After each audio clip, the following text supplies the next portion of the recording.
Hi, I'm Brett Vanderbrook, and you're watching Chad's Beer Reviews, quelling the feud between hops and barley since 2008. Whether it's a lager or an ale, whether it's a stout, light, dark, or pale, if you can brew it, Chad can review it. It's time for Chad's Beer Reviews. He's not quite an amateur, not quite a connoisseur, but regardless of the brewer, he's got taste in beer for sure. You can tell just by his gut, this guy is a bona fide beer nut. So whether it's a porter or an IPA, whether it's from Europe or the USA, if you can brew it, Chad can review it. It's time for Chad's Beer Reviews. Hey, welcome to an episode of Chad's Beer Reviews. Tonight we're drinking Goose Island India Pale Ale. Goose Island's part of the Craft Brewers Alliance. That's also Red Hook, Kona, and Widmer. Alex Kopf told me that when he was here. They're partially owned by Anheuser-Busch, mostly for distribution, reasons. As far as I know, AB has nothing to do with the brewing, but who knows. It's funny because I was going to review this beer tonight anyways, and I saw Jay just posted his review of this beer, so I actually intentionally didn't watch it, and as soon as I finish recording this, I'll watch it. But anyways, I've only had a couple beers from Goose Island. The oatmeal stout I really liked, and the mild winter I thought was alright. So, I know a lot of people say you can judge a brewery by its IPA, so we'll see how their IPA stacks up. It says, recognized as among the world's finest, Goose Island's India Pale Ale has a spicy hop aroma and an inviting fruity flavor. This exceptional beer is one you will not soon forget. And it says, serve in a tulip glass, so got my tulip glass here. And I also printed out the website, and it says serve in a thistle. I don't know if they consider that a thistle. That's more just like a elongated tulip glass. And it's an English style IPA, so it's not an American style, and it's only 5.9% ABV and 55 IBUs, which, if you know anything about American IPAs, is actually rather low.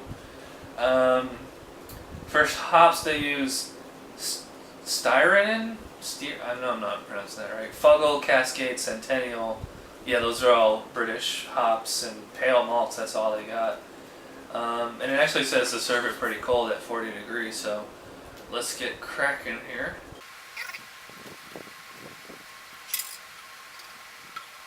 Just gonna pour this halfway to get it a good aroma test on it.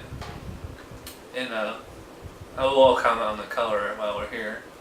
Well, it's like a honey color. It's a straight up orange, a little hazy, very effervescent.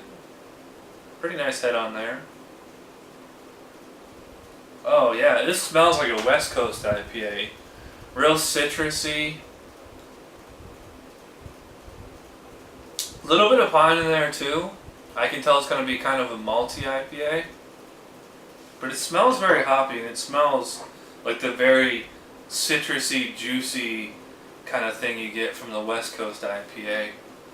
And Chicago's, that's dead center of the country, so I find that Midwestern IPAs can kind of go either way. So now we got a full glass here.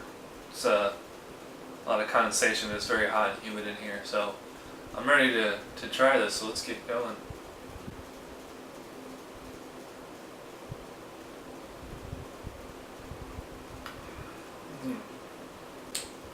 Yeah. More West Coast in the flavor than East Coast. Took me a minute to get through all that head. It actually has a little bit of a creamy foundation at first, and then the crisp has a crisp body with a citrus kick on the end there.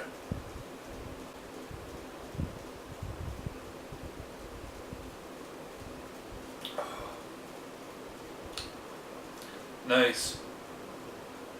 The hops don't really linger here, though. I guess I can see what they say by, English style IPA. I mean, this drink's more like an American IPA. It's super robust. For an IPA, it's actually, I mean, I guess you could say it's mild for an IPA. Not quite as bitter as I would prefer. I mean, there's definitely a bitterness there, and you get a slight hot bite from it, but it's, you know, not nearly as strong as most American IPAs. But I'm liking this, you know.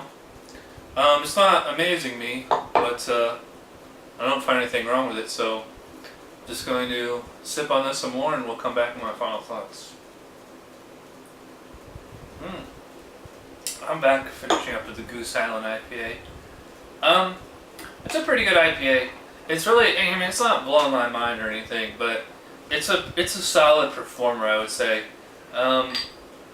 It's got the basic makings of an IPA. It's rather mild. I notice now as it's starting to warm, the bitterness is turning into more of a dryness, and that citrus crisp to the palate that was there before, it's kind of just starting to turn just like straight up, kind of like a dry bitterness. I also notice the palate is like a little thin. I don't want to just bash the beer here. I actually, I think it's pretty tasty. It's definitely satisfying as it goes down.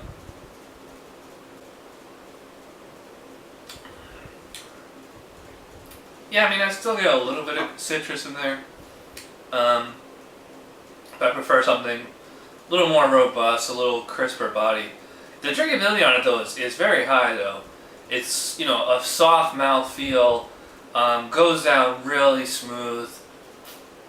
The hops linger for a little bit, especially as it warms. It seems to be a little more dry now.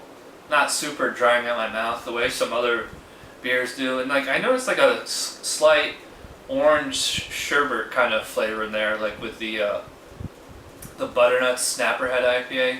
Not as much as that one, but similar. Yeah, so I like it. I'm gonna give a 7 to Goose Island IPA. It's a good beer. Pretty solid IPA. I could probably put back a lot of these, especially considering it's only 5.9% ABV. Because your average American IPA is usually 6.5 to 7. I think like a double version of this would be probably really, really good, but I think they're just trying to be just a plain good IPA, and on that note they succeeded. So again, 7 out of 10 for Goose Island IPA. It's a good beer. So that does it for this episode. Thanks for watching, and I'll see you guys next time. Bye.